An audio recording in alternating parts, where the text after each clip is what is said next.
Viaduct lapha kaHlomendlini eMandeni lapha phezulu eqolweni sesibheke kuyona ke nje emva komzuzwana nje emibili emithathu mhlambe ke sobe sesibonthana ke hamba kanjani lento nensizwa ke sikhona lapho Mr Khabazela sengiphakathi sawona mntaka baba uyaphila out of school ngiyaphila kuzwa mfowethu uphilile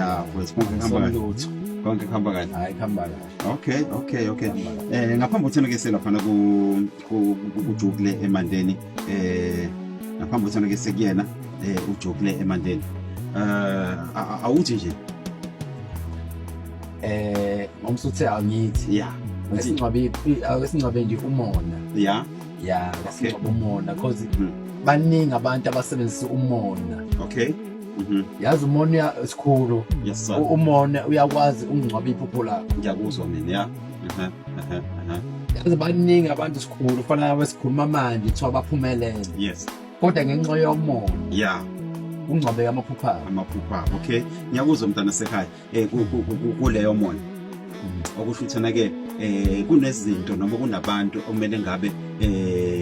amaphupha abo asefezekile manje kepha ngenxa yokuthana ke babuka abanye abantu izinto ezenziwa abanye abantu abasakwazi ngisho ukurealize babona uthana ke yini labayidalelwe yini bona ayihle kahle into abayizele ngenxa yokuthana ke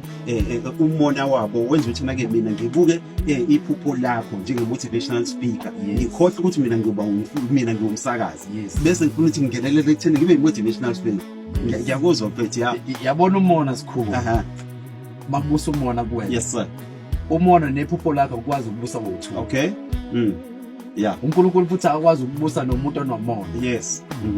yabo umona unesikhwele esikhulu yes sir ngawo ukuthi ke ufuna ukubusa wodwa all right